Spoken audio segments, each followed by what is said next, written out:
Oh. Yeah. it's not like that's all. Yeah. All right, ready?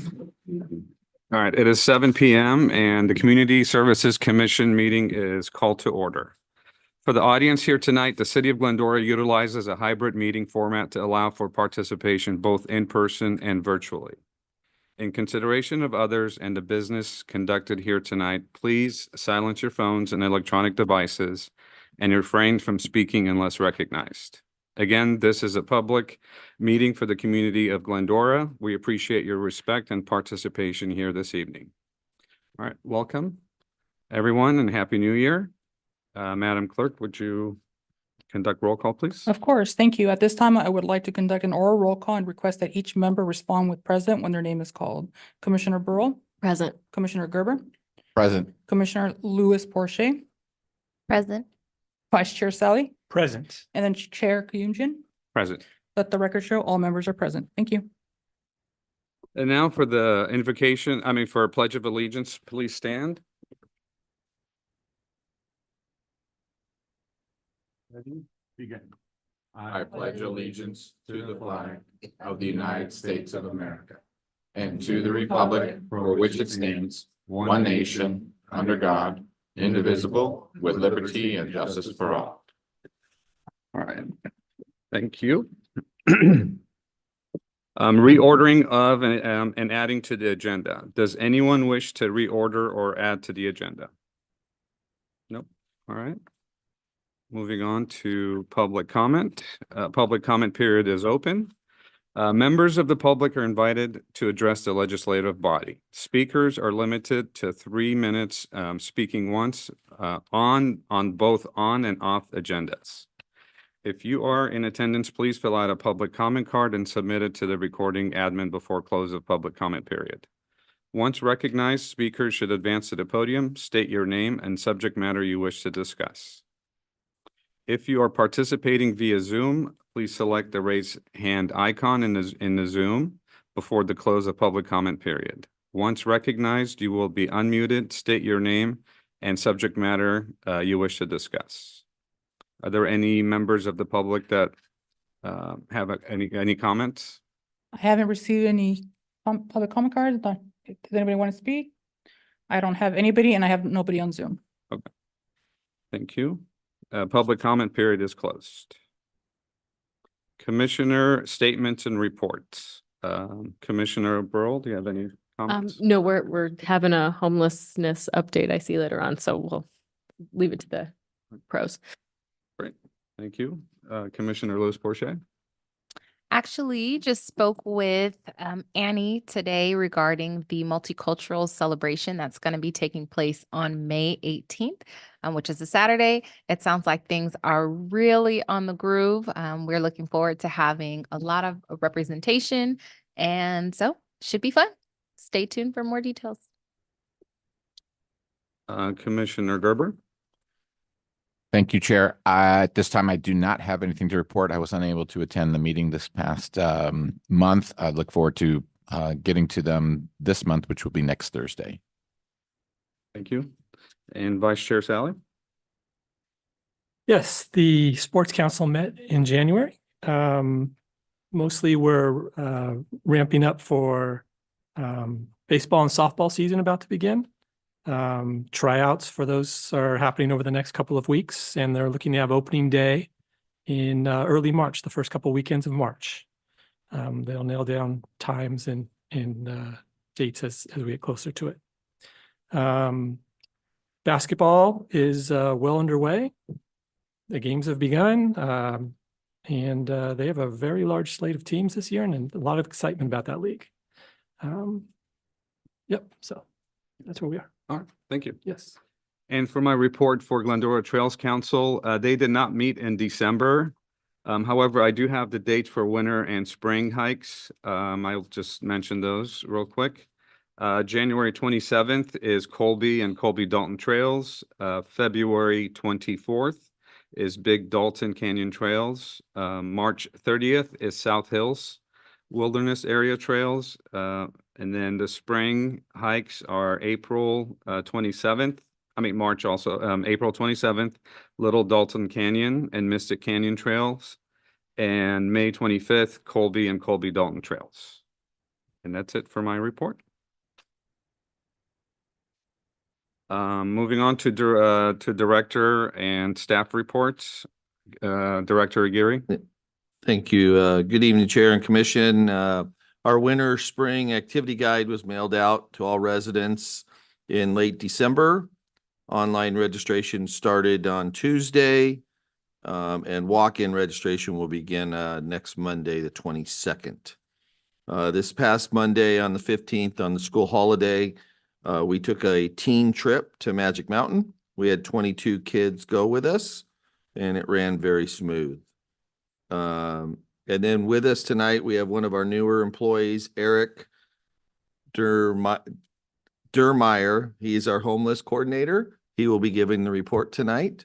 Eric's been awesome, helping out with Debbie, and we've learned a lot, and it's an asset to have him as on our team. And that concludes my report. Thank you. Okay, moving on to special items, an update on addressing homelessness in Glendora. And we have Human Services Outreach Coordinator Eric Dermeyer to report. Good evening, Chair and Commission. Thank you for this opportunity to share this update on the efforts taken by the city and the programs implemented to address homelessness.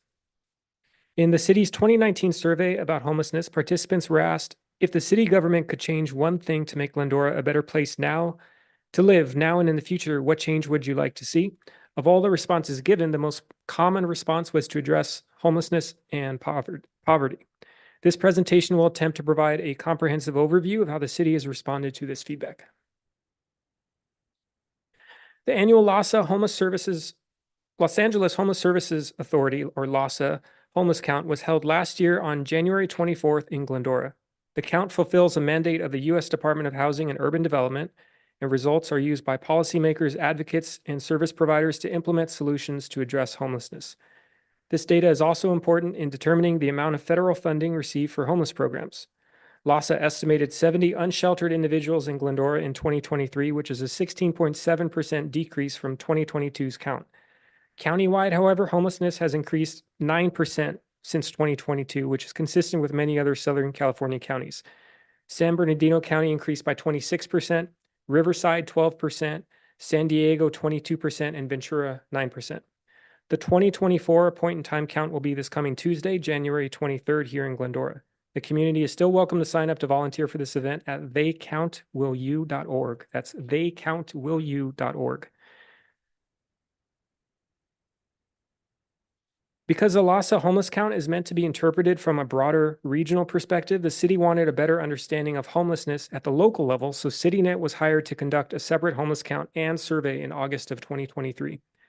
Whereas the LAHSA count relies on observation only, the team was able to directly engage with individuals to carry out this survey. The final CityNet report found 106 unsheltered individuals in the city. These are some of the highlights, and the full report is included in your agenda packet for reference from the CityNet report. Responses indicate that the majority of participants remain in Glendora as opposed to passing through, and that they were in the city because of personal ties to the area, either because they grew up here or they have family and friends in the city. Some other data points worth noting: about 55% of respondents reported that they had no income, but of those that did have income, about 68% received less than $1,000 each month. When asked about disabilities, about 27% reported having some kind of permanent physical disability or health concern. About 35% reported a mental health related disability, and about 40% reported some kind of substance abuse.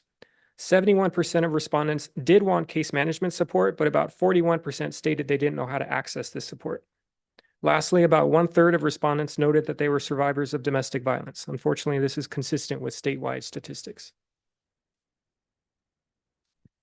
This is a graph showing the homeless count numbers from 2016 through 2023. Note that this past year, we had the LAHSA count in January, and we had 70 individuals counted at that time, and a separate CityNet account in August, and we counted 106. Human Services staff have been serving the unsheltered community since before the pandemic, providing basic needs like hygiene, food and clothing, and assistance with referrals and community resources. but contracted agencies have been providing homeless services to the city since 2020. With funding received during the pandemic, the city was able to partner with local motels to provide temporary housing for 68 people. This funding, which I'll discuss in a moment, enabled the city to have more direct control over the administration of the motel program. This partnership between the city and local motel owners also provided an opportunity to support these businesses through the economic strain of the pandemic. The city was later reimbursed over $260,000 in FEMA funds for this period. The city works closely with a wide network of partners who come from local nonprofits, government agencies, churches, education providers, and service groups. While the coordinated entry system is the formal network of homeless service providers and is the best avenue to access interim and subsidized housing, the broad network of other partners has provided critical support to community members. One of these partners is Shepherd's Pantry, our local food and clothing pantry, which has been serving Glendora at its Arrow Highway location since 2005. Homeless services staff, including our street outreach team and myself, have been meeting monthly with Shepherd's Pantry staff to discuss new resources and updates on any programs that would benefit the community. Here are the grants that the city has received to implement homeless service programs. The Measure H grants were received in a cohort with the cities shown. Through these grants, Glendora received a housing navigator and an outreach worker who split their time between all respective cities. These contracts ran from 2020 to 2022 and were implemented by Union Station Homeless Services. The city has allocated $1 million in funding from the American Rescue Plan Act to be used for homelessness and housing. Half of this funding was appropriated to enter into a 2-year contract with Los Angeles Centers for Alcohol and Drug Abuse, or LACADA, the substance use treatment and homeless services provider. The balance of this funding is being used for general client assistance, such as transportation costs to reunite with families, move-in assistance, and emergency motel vouchers. The current LACADA contract started in May 2022. The city was recently awarded a $150,000 grant through the United Way of Los Angeles to be used for physical site and operational upgrades to expand and improve services for unhoused people accessing programs and services at senior centers. Here's a breakdown of funding sources for the city's past and current homeless service programs. Note that the 3 cities and the 5 cities grants were shared with the other respective cities, so the previous slide shows the overall grant award, and this shows the amount actually received by the city of Glendora. The total San Gabriel Valley Council of Government grants include the $240,000 previously mentioned and an additional $15,000 for prevention and diversion services. On the right are separate funds that the city itself has allocated for homeless programs. The Martin versus Boise case is important to mention because of how it has impacted how the city responds to homelessness and issues related to it. In brief, the 9th District Court of Appeals held that as long as there is no option of sleeping indoors, the government cannot criminalize people for sleeping outdoors on public property. The city does have the lawful right, however, under exercise of its police powers, to maintain public areas in a clean, sanitary, and accessible condition to prevent harm to the health or safety of the public. As such, the city has continued to address public health and safety concerns with the ordinances shown, for example. Outreach efforts to the unsheltered population maintains a balance between enforcement of relevant ordinances and providing education, resources, and services. The city's homeless service programs are directed by Human Services Superintendent Debbie Lopez. She tracks program spending and data outcomes from the outreach staff and also identifies new funding opportunities, applying for any available grants to expand current programs. She's the liaison between the city and our contracted homeless service provider, LACADA. She also coordinates a monthly homeless task force meeting, which consists of Glendora Police, LACADA, Department of Mental Health, and Human Services staff. The task force discusses trends in police service calls, how to improve homeless service delivery, and how to help connect the most vulnerable community members to services. I came on board as Human Services and Outreach Coordinator in July 2023, and I'm currently working to expand our network of partners and facilitate access to services both within and outside the coordinated entry system. I provide additional support with outreach activities and help process phone and in-person requests for assistance. I'm also working with Superintendent Lopez on identifying new funding opportunities and developing new programs. And here's a photo of our ADA accessible outreach van purchased in 2023 to supplement the city's outreach efforts. The city's outreach efforts have found success in using a collaborative approach between Human Services, Glendora Police, and LACADA. This has allowed us to be proactive in providing services while also responding quickly to community concerns. The police department has their community impact team, which consists of 2 full-time officers, 10 collateral officers who balance enforcement of city laws and codes with providing resources to the unsheltered population, And I just want to highlight in particular Officers Ed Meeker and Ray Kodatic for their support. They've been instrumental in addressing community concerns while also providing assistance to unsheltered individuals. The city also has 2 Lakota outreach workers in the community 5 days a week, responding to outreach requests and building relationships with individuals experiencing homelessness.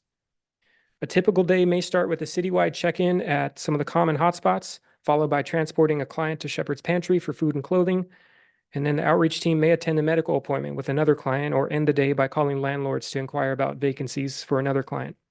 An important component to the team's success is the relationship building and the strong communication between city staff, contracted partners, and community service providers. These are some of the highlights from the first and second contract years with Lakota.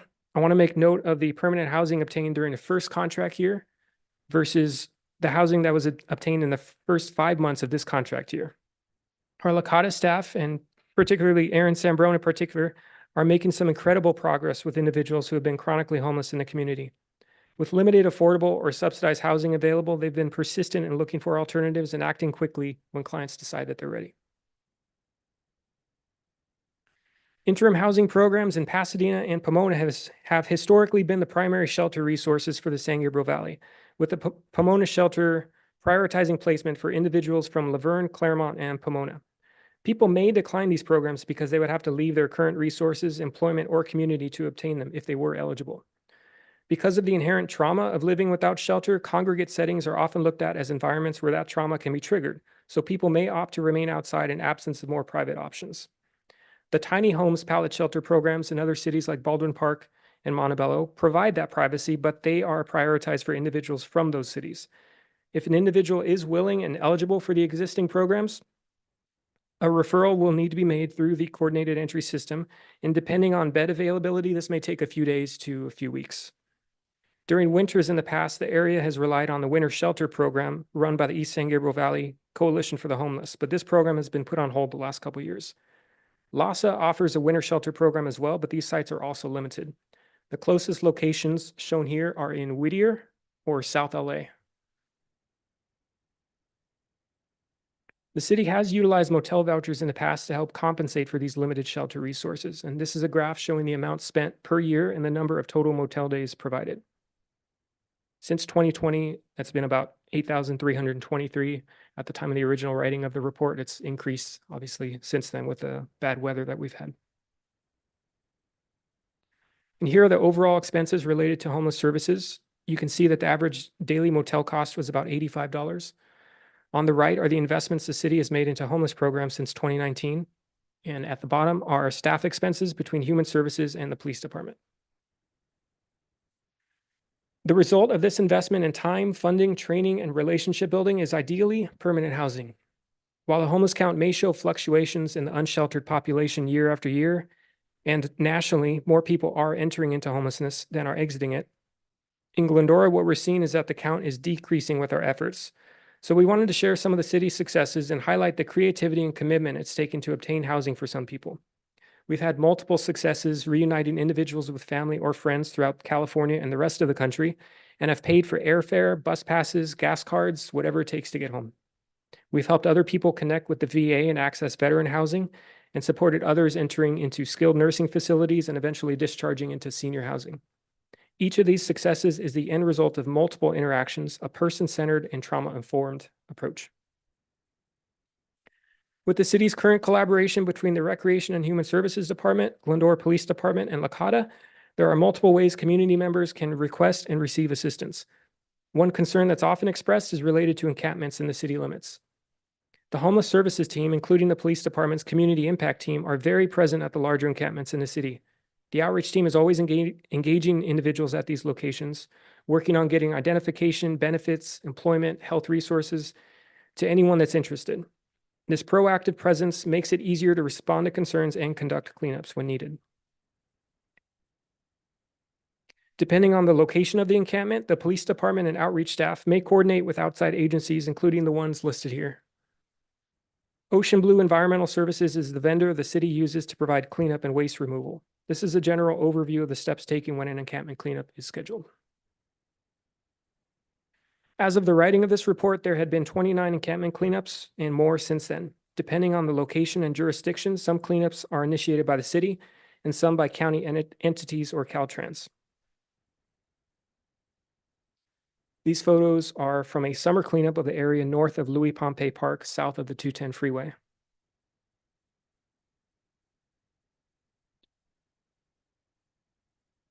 Let me go back. Okay, these are of the Louis Pompey Park, and then these are of the South Hills in October. There's a large cleanup before and after. The Glendora Police Department tracks calls related to homelessness and their geolocation data, which provides another tool to determine how to mobilize resources and respond to concerns in the city. In the past 2 years, Glendora PD has responded to 73,000 calls for service, and of those calls, 14% have been related to homelessness. This first image on the left is a heat map of these calls during the same week that the CityNet census was conducted. And on the right is a map from the CityNet census showing where unsheltered individuals were mostly concentrated during the count.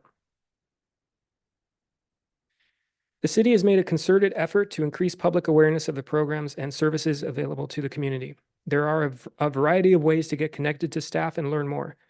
We encourage residents to go to the city's website to read the seasonal Glendora report mailer or call the team at the numbers shown here for more information. And we just ask that the Community Services Commission receives this update on services provided and efforts undertaken to assist individuals experiencing homelessness in the city. And we are available for any questions. All right, thank you for your report. Any comments, questions? Yeah, go ahead. Well, first, welcome, Eric. We're very fortunate as a city to have someone with your expertise and able to hit the ground running. And I know, well, I guess it'd just be David and I, but we've been talking about this for a long time. And I remember when we first started getting these presentations, it looked a lot different. And I think the mood and the public perception of the problem was different. And so a lot of credit goes to Debbie and the whole team and the city manager's team and everyone for really taking and the city council for taking the budget and the directive to really educate everyone about the problem. We used to sit through public comments where it was clear that the public believed the problem was because of the train. It was people who weren't from here. It was all kinds of things that because you all spent the time and effort and money to really study it and to get the message out to the public that that's none of those things are the case. And I think I've noticed just amongst our neighbors and the attitude in town that there seems to be more compassion and understanding and a desire to genuinely help instead of just, the alternative, I guess. So congratulations on all of that. I know it is can be often very difficult work. That's probably a huge understatement. And it seems like there's probably not as much success as you hope for with the amount of effort you're putting into it. But from, where I'm sitting over the last 5 or 6 years, we definitely, it is noticeable. So major credit and kudos to you guys for that. And the work that you've done on communication among all of the departments, I know that is also incredibly difficult.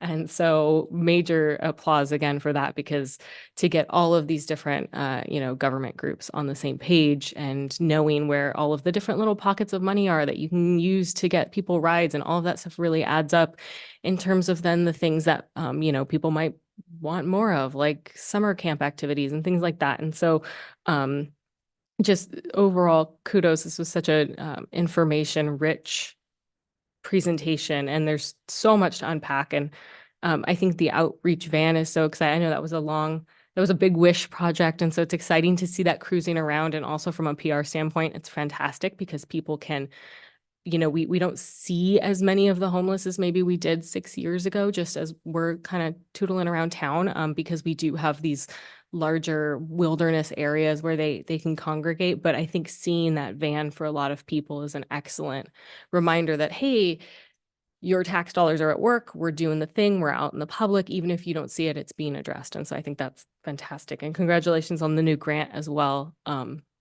Everyone at the city is so great at always, going after these grants and getting them and taking the opportunities and finding them. So anyway, that's a long way to say congratulations on really job well done, and it doesn't go unnoticed. Thank you very much. Yeah, the van is definitely working to get the word out there. We've been flagged down by a handful of people, some of them experiencing homelessness themselves, some of them just neighbors wondering, what do you guys do exactly? And it's turned into conversations where, one of us may pull over and start talking to individuals about what services are offered and how long we've been doing this. And it kind of surprises some people that, yeah, we've been doing this for a while. And it's nice to see the community getting involved and contacting us. They do contact the homeless hotline a lot through email and phone. We welcome that. Whether it's a concern, a safety concern, whether it's an individual requesting assistance, if it's about an encampment, debris, anything like that, gives us an opportunity to speak with the community and connect with them. So we continue to encourage people to reach out to us. Anyone else? Commissioner Porcher? I think Mal, you said it, everything that we probably were thinking, just really thorough report. This would enlighten anyone unaware of what's happening in the city. And I agree, seeing the van around town was really nice. So congratulations. Thank you for the work that you're doing. It's noticed. Thank you. Commissioner Gerber? Yeah, great job and welcome to the team. Thank you. Just a couple of observations. Again, being in the community, I think the community at large feels a lot safer. And you can tell by the number of people out and about and where they're out and about and how late they're out and about, just because they don't feel threatened in any way from maybe what it used to be. I just have a couple of questions. You brought up the city portion. They went out and did their own count, right? And they actually had responses from the individual homelessness, whereby they were talking about whether they're, from drugs and alcohol, or whether they had. That seems to be a little bit more opposite of what we've been had in the past, where people didn't want to be approached, or they didn't want to communicate. So how do they get that information versus what are they doing? And are we incorporating that when we go out and do our? Right. So the difference, I guess, between the CityNet census or the homeless count versus the LAHSA point in time count was that LAHSA is observation only. They just visually observe someone or observe a tent or vehicle. CityNet was designed to have a survey involved, and the CityNet staff work with us on developing questions that were going to be of most interest to the city, so that we can develop programs and better understand our demographics and what the concerns are. So the CityNet staff went out with myself and the outreach team in Glendora PD, and a lot of these individuals we knew. So it did help knowing, oh, okay, I've worked with this individual before, and there's some new people doing a survey, but yeah, I'm willing to answer some questions, because at the end of the day, if you're genuinely curious and this may lead to services or progress, most people are willing to tell their story. It's just about how you approach them. So we got a good response. And that's huge. That helps. Gift cards help. Hey, whatever it takes to get the feedback, because without the feedback, you can't tailor the information to something that you need to correct. And that to me was huge. When you see all of that, now you can put it into buckets and you can attack it in a different way. So that was one question. So that's good to know. And you also answered the secondary question, which is, how is it different, between the two? So that was my next one. The last question or two more points. One other question is the city ordinances that we have established for cleanup, the different, are those publicly voted on, or are those city council ordinances that are passed that we initiate based on information that we get? I don't want to speak out of turn, so Debbie, correct me if I'm wrong, but all of these were pulled from past city council meetings, so they were all city council motions. Okay. How they originated, I just other wondering people have more if it's information. public feedback that they're taking into consideration, or are they, putting things together and moving forward? Just out of curiosity.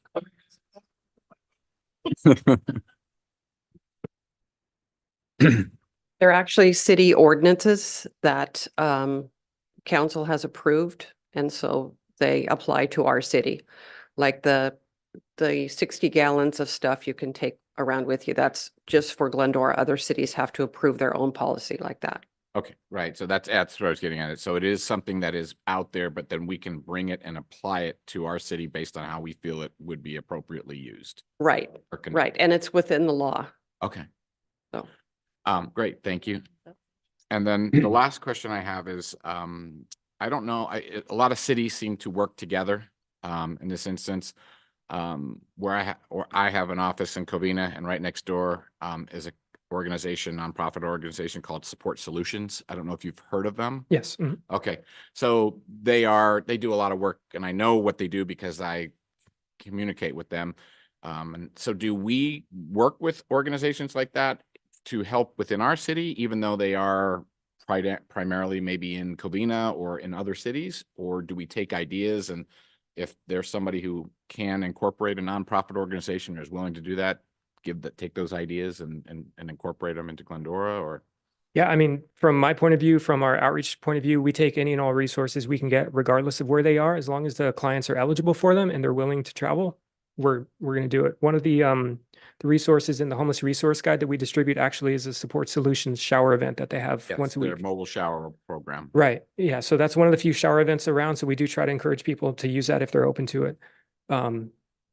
We try to communicate and coordinate with as many people as possible outside the city, within the city. I attend the resource coordination meetings put on by Union Station Homeless Services, Hathaway Sycamores, for the adult population, the TAY population, the youth population, and the family population. So within those meetings, we have people from the Department of Public Social Services, Department of Mental Health, Foothill Unity Center, all these agencies that are regional. So we do try to focus on regional solutions and not just limit to what we have in the city. Oh, that's great, because I know they do that, and they've incorporated where they have now tried to find homes that they are actually overtaking to use as shelter for people, and as whether it's temporary to get them back on their feet and get them back into, the population at large, or one other thing. So I hear these things that they're doing, and so to know that we have the ability to potentially tap into that and do those types of things too is great. So Mhm. That's it. Great job. Welcome aboard. you. Appreciate be all here. your hard work. Thank you. Vice Chair? Oh, yeah, thanks. Once again, yeah, thank you very much for all you're doing. In the beginning, were you mentioning something about a count coming up very soon and a way for Yes. people to get involved? Can you reiterate that one more time? Yeah, it's this Tuesday in the evening is theycountwillyou.org. That's how you sign up for it. It's the homeless count. That is the annual LAHSA point in time count. This is an observation count. So any volunteers, you don't have to engage with anybody. It is in the evening Oh. because it's designed to try to catch people once they've kind of settled in for the night. It starts about 8 o'clock.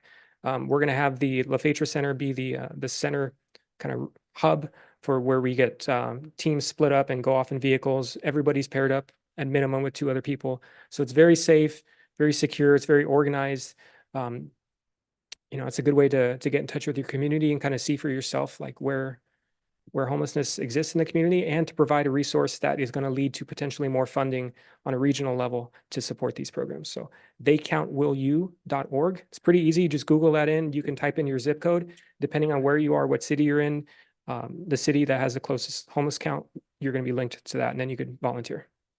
Thank you. And what they do, I think it's 26 you broken into, 26 areas the city's broken into, tracks, and they have a driver and a viewer. We had 2 last year, and you drive every street. Now it's on an app on their phone, and it knows if you drove down that street. So you drive every street in Glendora. And if you see a tent or a camper that looks or homeless, you mark it as you go along. On the app. Yes, we used to do. I was always the driver. And so you hit different areas and that's how they get their count. We don't know. I don't know how they get their count, because you turn stuff in and then USC and whoever They come back out. come back out and make that count. So there's certain tracks, there's 26, so you're assigned a track. And then the passenger uses the app, and then we have a track map piece of paper too that's backup. So you'll just tick mark the piece of paper, and then on the app, if you see a tent, you'll say it's a tent. If you see two people in front of the tent, you'll just say two people. So, or you see a car, no people, you just mark a car. And then there's a certain formula that LASA uses to project how many people are supposed to be here. And our police department does it during the day. Our encampments, the railroad tracks and areas that we won't go to, they'll do that during the daytime, and then we do it at night. Usually 8 to 11, Mhm. we're out and about.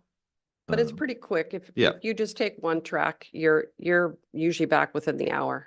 So, But we're looking always for volunteers. yeah, we need like 75. We have like 26. Yeah, I used to drive 2 tracks. Usually, I would do from Cullen to Lorraine, from Sierra Madre down to Ada, and then I would take one in the south end too when I got back. And then when you're gone, the coordinator, we can track you and see where you're at in your tracks. So. Yeah. Yeah. Well, you don't get out of your car. Yeah. So And that's this Tuesday? Mhm. This coming Tuesday? Mhm. And is this an annual or is it Uh-huh. biannually? every year, Every year? the just fourth once a year? Tuesday in Okay. January Okay. we're considered SPA 3, San Gabriel Valley Okay, service provider area. thanks. Thank you. Thank you.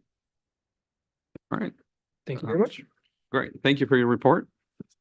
Before we move on, we had a malfunction with the system, so it kind of kicked 3 of you out. If you guys can have you log in real quick. I'm showing Mallory, David, and Brittany is off.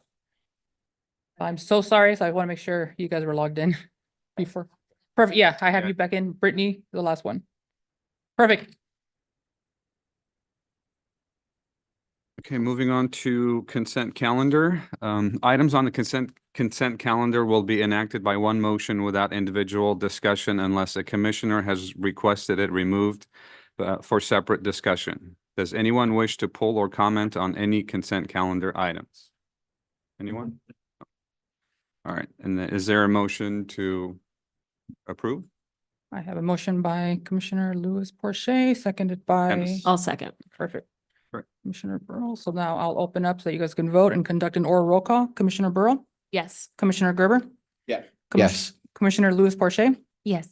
Vice Chair Sally, Yes. Chair Kayumjin. Yes. Motion carries 5-0. Okay, now moving on to new business.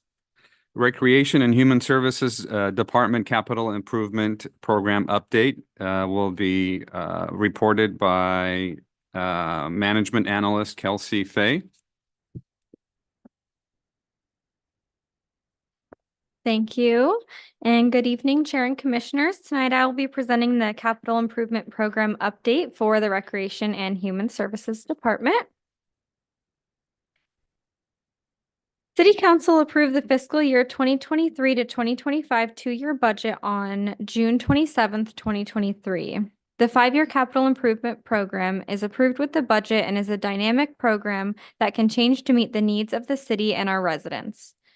A few of the projects that were completed this year were not anticipated, but were approved by City Council separately. There are quite a bit of projects that are coming up, but I will highlight just a few. Louis Pompey Memorial Sports Park playground resurfacing came about when we were already well into installing the artificial turf at the park. We talked about how the loose rubber chunks would get into the turf and be very difficult to remove. There was money that had originally been allocated for a Gladstone Park splash pad that we got permission to use for this project since that project was on hold. Staff used a cooperative agreement through the California Multiple Awards Schedule program to procure a vendor. The vendor removed all of the rubber chunks and installed the pour-in-place surfacing within 2 weeks during December of 2023. So this project is completed already. The design and installation of the artificial turf at Louis Pompey Memorial Sports Park began in January of 2023 with design and in May with construction. Staff met with Ono Construction weekly during design and construction to keep up to date with the project and see the progress. Staff realized that once all the new turf was in, Field 3, which was already artificial turf, was about at the end of its useful life. Staff received a quote from Field Turf for replacement of Field 3 and took it to City Council for approval on September 26th, 2023. The addition of Field 3 pushed our timeline back about 6 weeks. All fields were completed by the middle of December. These photos on the slide show Field 1 on the top left, Field 2 on the top right, Field 5 on the bottom right, and Field 3 on the bottom left. You can see on Field 3 there are machines driving on them. Those machines drop the infill and the cool play on the turf, and then they brush it throughout so that everything stays flat. Staff enjoyed working with Ono Construction and Field Turf on this project and are very happy with the results. A grand reopening for the park has been planned for February 3rd at 10 a.m. After that, the park will remain closed during the day while the shade structures are being installed, but will open in the evening for Lassie League and soccer to begin practicing. The shade structure installation project will begin at the end of this month. This contract was awarded to Ortco Incorporated at City Council on January 9th. Staff met with the contractor on site last week to talk about logistics and timeline. It's anticipated that the installation will take about 6 to 8 weeks to complete. The completion of this project will wrap up all of the projects at this park for now. Finkbeiner Park Phase 2 involves the removal and replacement of the playground equipment and surfacing, installing connected pathways throughout the park, resurfacing the parking lot, new landscape and irrigation, and an upgraded electrical panel. On this slide, you can see the photos of when the contractor was pouring concrete around the bathroom building and right next to the skate park, as well as the removal of the curbing around the playground and the loose rubber chunks. And here on this slide are a few elements of this phase that have been completed already. The concrete and retaining wall next to the skate park and the concrete around the bathroom building are complete. The concrete around the playground is mostly finished with the exception of a section that large machinery will have to drive over to install the new playground. The contractor began prep for installation of the playground on January 10th. They expect that the entire install will take about 5 to 8 weeks. Once that's complete, they'll install the poured-in-place surfacing and then finish up the concrete work. The last items will be the electrical panel and lighting on the tennis and pickleball courts, and then the repaving of the parking lot.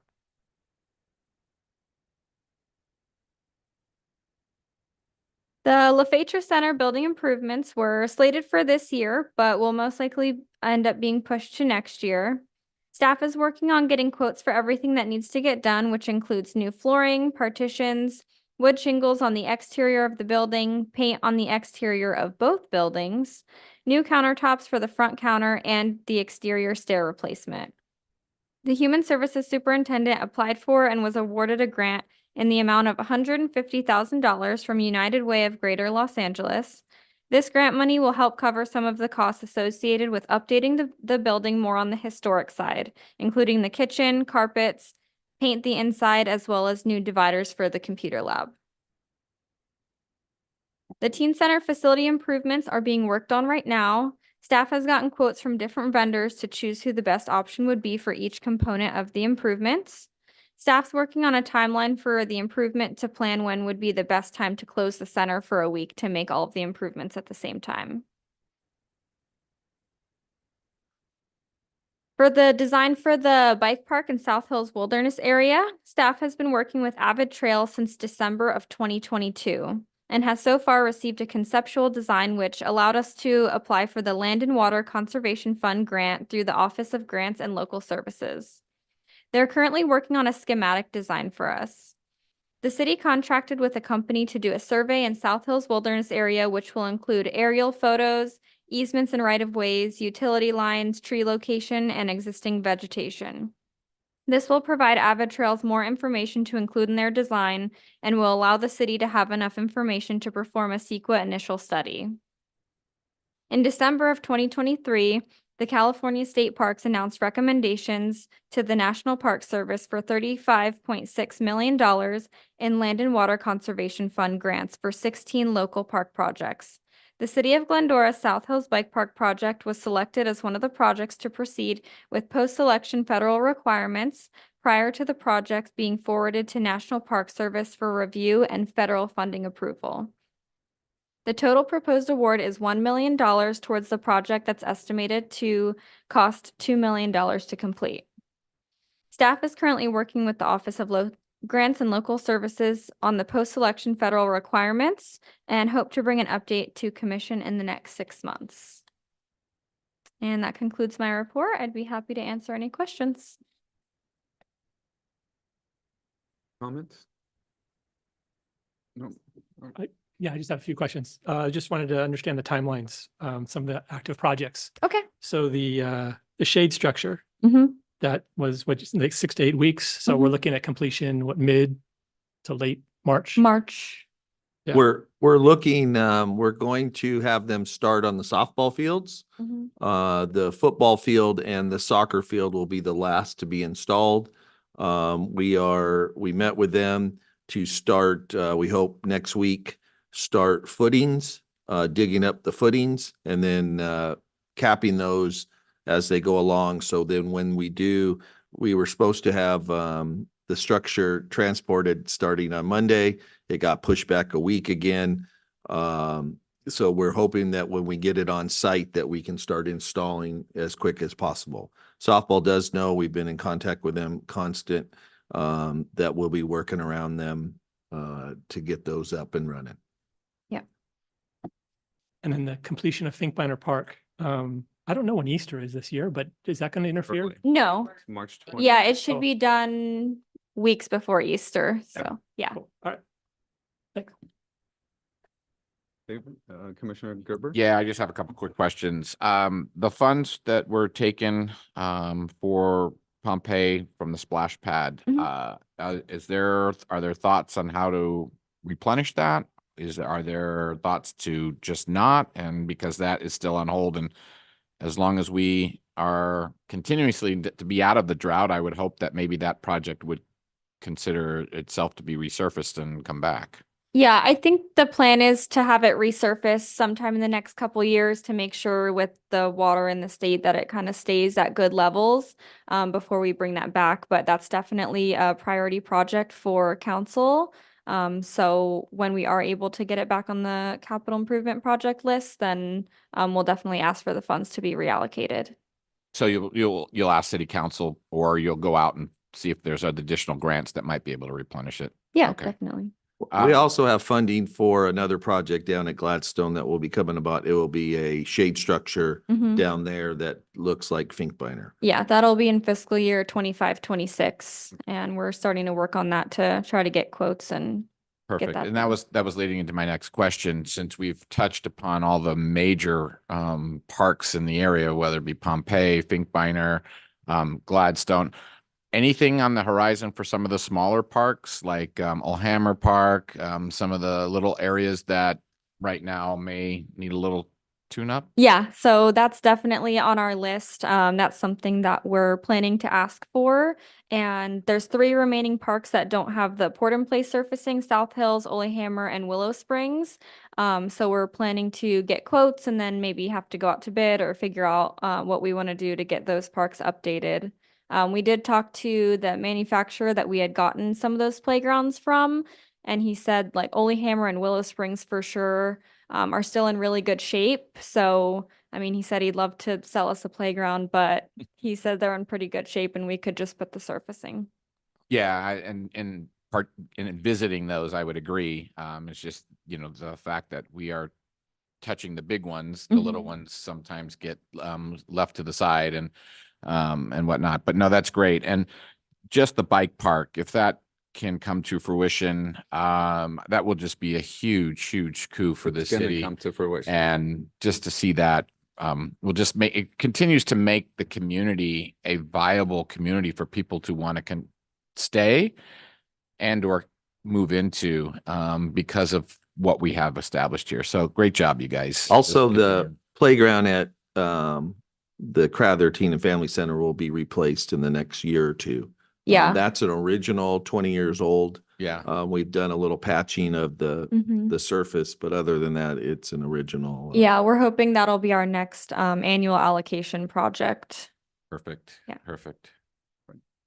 I was gonna say, since the Well, I could be wrong about this, but the age demographic of the students that take advantage of the Crowther Center or the teen center, do we know that a playground is age appropriate for the teen, T for G, right? T for G. Yes, we've talked about that. It is a small area.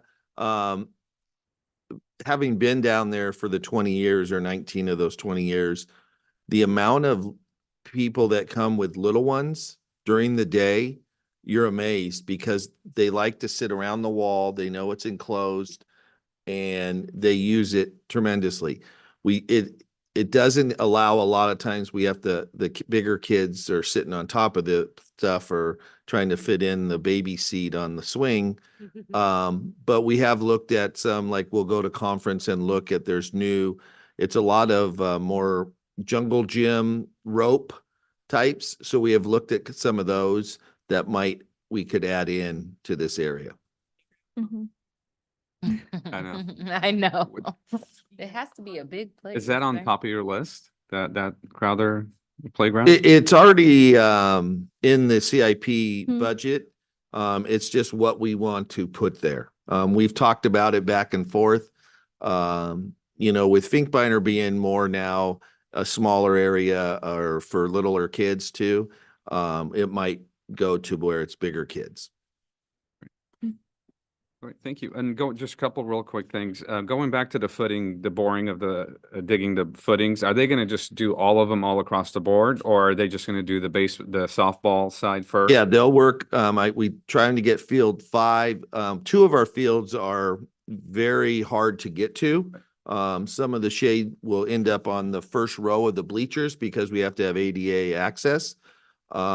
They're bringing in a company that the auger sucks the dirt out.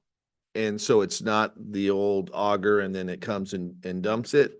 So they're using a newer company. And they'll dig those. Probably they'll go field 5, 1, 2, 4, and then football and the soccer. Great. Well, thank you. for Thank your you. report. Thank you. Is there a request, motion? Is there a motion to receive and file the report? We have one by Commissioner second. Louis Porcher and seconded by Commissioner Gerber. So I will now open up for oral roll call vote. Commissioner Burrow, Yes. Commissioner Gerber, Yes. Commissioner Louis Porcher, Yes. Vice Chair Sally, Yes. Chair Communion. Yes. Motion carries 5-0. Now moving to LaFetra Center Programs and Events, and we have Rachel Oros, Recreation Human Services Coordinator, to report.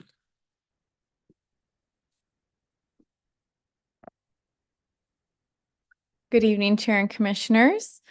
Tonight, I'm going to provide you with an overview of the classes, groups, clubs, day trips, and events at the LaFetra Center. Here we go.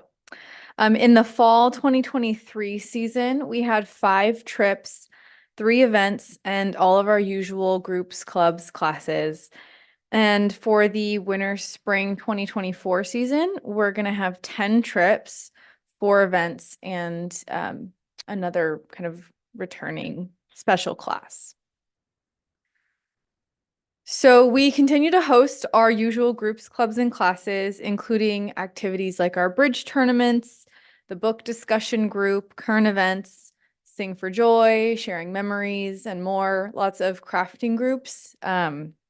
Especially as you can see, our quilting therapy is new and they did that quilt in like a couple of weeks. So that one's gotten pretty popular. We're once again going to host a free fitness class in conjunction with Citrus College. The flexibility and training for older adults will teach exercises designed to improve and maintain flexibility, endurance, and enhancing motor movements and balance. This is a free class through Citrus, and it's going to start up again in March at the LaFetra Center. Our contract classes, Computer Adventure for Active Adults, Tai Chi, Balance and Mobility, and Country Line Dancing are all returning later this month. And we just recently received a new volunteer at the LaFetra Center who is a certified yoga instructor. So we're looking forward to having some senior yoga at the facility starting probably in the next couple of months. Our free iPhone and iPad classes return with new intermediate topics for the students to hone their skills, along with a special class on the Apple Health app. As far as services go, our nutrition program is still fully in person with hot lunches Monday through Friday at 11:30 a.m. The regional food bank distribution occurs monthly for Los Angeles County residents over age 60, and that free food kit includes canned and dry goods. The legal clinic for seniors is still available monthly for seniors who have questions regarding estate planning and elder law issues free of charge. The YWCA case management services are ongoing once a week, and we recently started a free monthly notary service provided by Hilltop Real Estate. So as I mentioned, there were 5 day trips in the fall 2023 season. Participants visited Valley View Casino for a day of gambling action, Julian, California for antique shopping, a historic walking tour, and pie. And there were 2 Kurt Tucker tours, A Bite of History and Bake My Day. We also hosted a holiday luncheon and musical review at the Almanzor Courts called Christmas with Sinatra and Friends. So in winter, spring, we're going to be having 10 trips, like I mentioned. This upcoming Sunday, we'll be visiting the Museum of Tolerance. And future trips include the Anaheim Packing House and Bowers Museum in February, along with Soboba Casino in February. In March, we have a Luck of the Irish musical review, again at the Almanzor Courts. And in April, we have the Santa Clarita Cowboy Festival, the Carlsbad Flower Fields, Descanso Gardens. Oh, go back one, sorry. I must have forgotten to add the Descanso Gardens fixer. And then later on in June, we're going to be going and seeing Funny Girl at the Segerstrom Center for Performing Arts. And there's again going to be 2 Kurt Tucker trips, Jackie and the Dodgers, which is a kind of life and sports history tour of Jackie Robinson.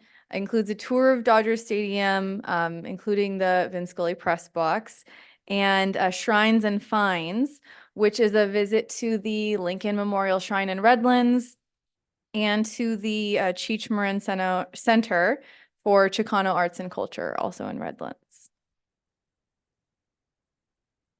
And then our annual craft boutique was held on November 4th, 2023. We had 51 unique vendors indoors and outside on the front lawn, which was an increase by 13 vendors from the 2022 craft boutique. This event showcased the artistry and craftsmanship of our local vendors, and it was a great opportunity for them to become known in the community and for families to find one-of-a-kind holiday gifts. Obviously, attendance is an estimate, but I approximate that we had about 600 attendees throughout the day. It was very, very busy from start to finish. Oop, sorry.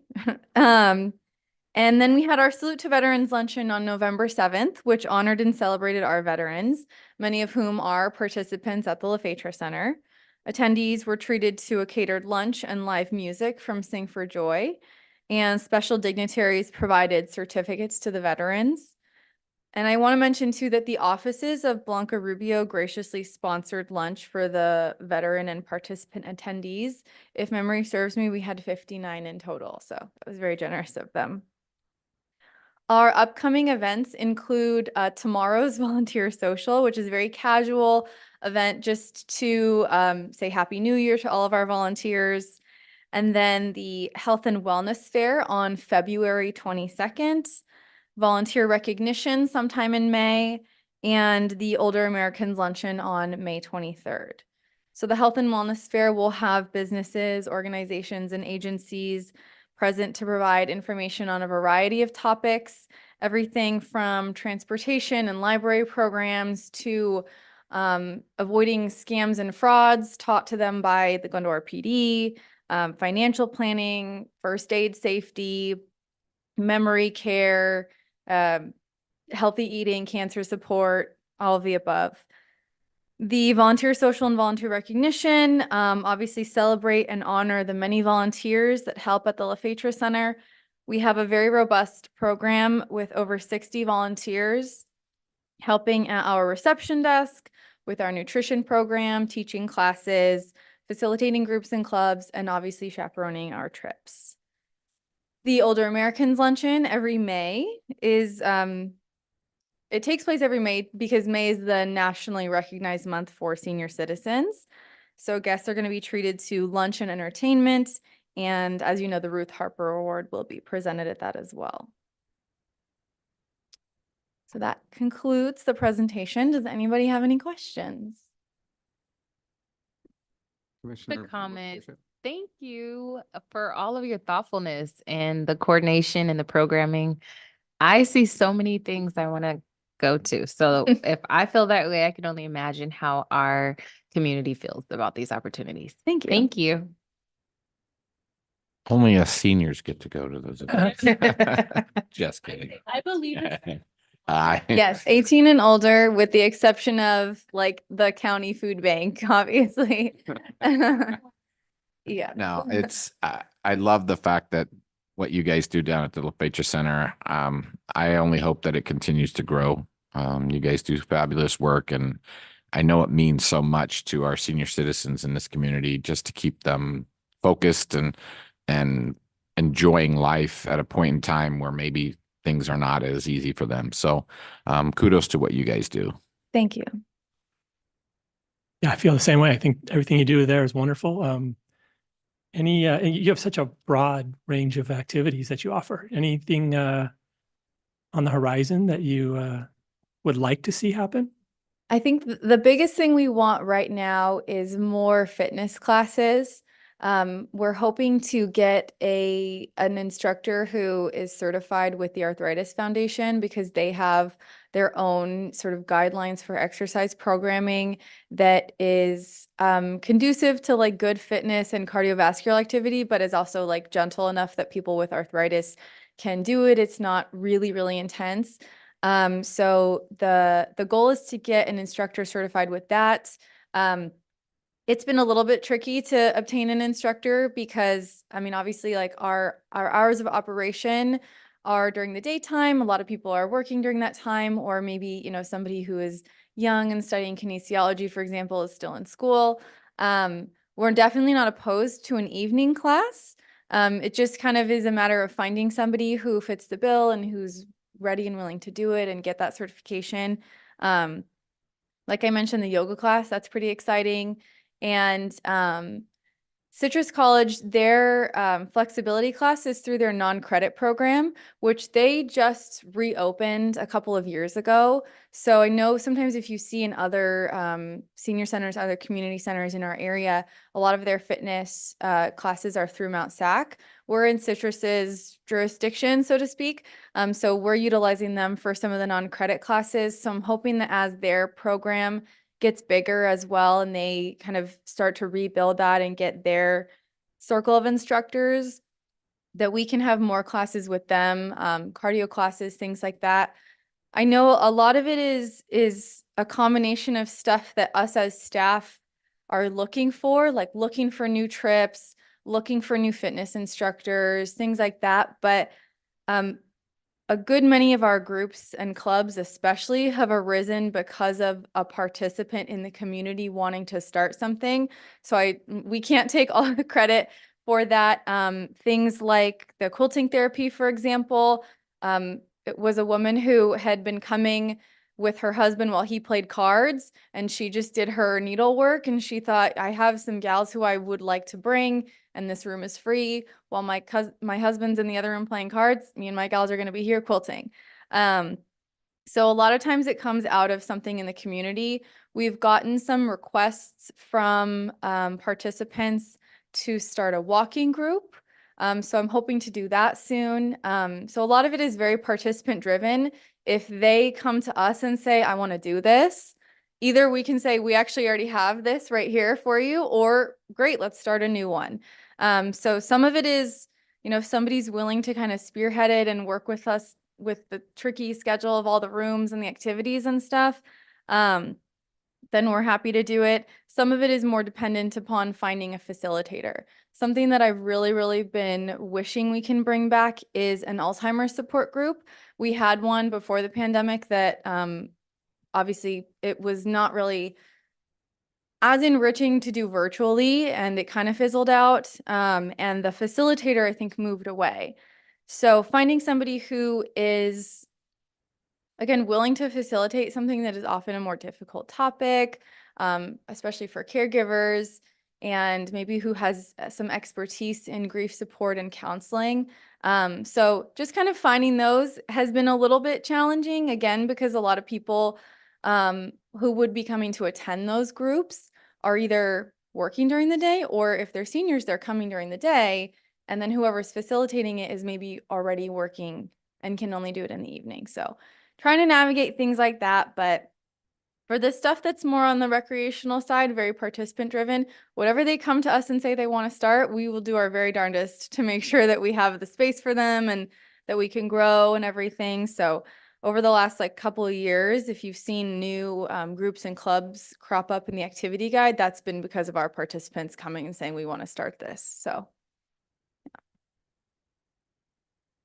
The instructors you're seeking, are they volunteer based? Is that on volunteer basis, or is that a paid kind of, or? not necessarily, Okay. either one. So we have a couple of contracted fee-based instructors. One instructor teaches Tai Chi and balance and mobility. We have another instructor for country line dancing, and she does it with us and at the American Legion building. And so we're certainly not opposed to one or the other. If somebody wants to do it on a volunteer basis, obviously that's fine with us. It's easier access for seniors. There's no financial barrier. But if somebody kind of wants to do it in a way that is fee-based, especially when it comes to a fitness class, that's fine too. Obviously, they would have to kind of go through all of those steps to make sure that all their T's are crossed, I's are dotted in terms of becoming an instructor with the city. So obviously the goal is accessibility for kind of anybody to join. But if somebody said they wanted to teach kind of a specialized class and they wanted to charge for it, we're not going to say no. It would just be a matter of working with them to kind of get all that sorted out. So. Great. Well, thank you. Mhm. All right. Is there a motion to receive and file the report? We do have a We motion already by have one, and a Commissioner Lewis second. Porche All right. and seconded by Vice Chair Great. Sally. I will now conduct an oral roll call vote. Commissioner Burrell, Yes. Commissioner Gerber, Yes. Commissioner Lewis Porche, Yes. Vice Chair Sally, Yes. Chair Kayumjian. Yes. Motion carries 5-0. Great. Now moving on to closing comment. Commissioner Burrell, do you have any comments? No, just thank you to everyone. It's so informative and all the work going on at the LaFetra Center. Well done. Commissioner Lewis Porche? Closing comment, it was very informational, packed and full of information, lots to take in. Welcome to a new year, everyone. Happy 2024. We enjoyed ourselves for the holiday decoration contest. We got a lot of great opportunities to see some homes that were beautifully decorated, some that we won't soon forget. How did the chair's choice award go? It was easy, gingerbread house. It was Yeah, good. it was awesome. We saw some new things out there, new decoration skills. And I'm really excited about Pompeii, the grand opening. I think our family will be there. I know my son and my husband are going to be jumping for joy that it's ready to go for this upcoming football season. So kudos to everyone who pulled that together. I think that's it. Yeah. Commissioner Gerber? No, just again, very great meeting in terms of information. I think everything that we touched upon tonight are something that are very critical to the community and what it means that we are, and that's why we're here. So I'm always leaving with more and more information, which helps me to better understand why we're here and what we do outside of these four walls when we're out there as citizens. So thank you guys for everything you do. And that's it. Vice Chair Sally? I'll keep it brief. Just thank you to those that presented. Again, just like everyone said, a lot of great information and a lot to be proud of that we're accomplishing here. So thank you. Great. And I echo everyone's comments and thank you so much for all the rich information we received tonight. Coordinator Eric Dermeyer, welcome. And thank you for that report and all your hard work. I mean, it's really evident from the numbers that we saw from the report that you guys are really working hard. And I wish everybody a great new year and have a great month. See you next time. 8:10 and oh, that's right. And closing comment, No report. Director, no comment. All right, Director Aguirre. Thank you. 8:10, this meeting is adjourned.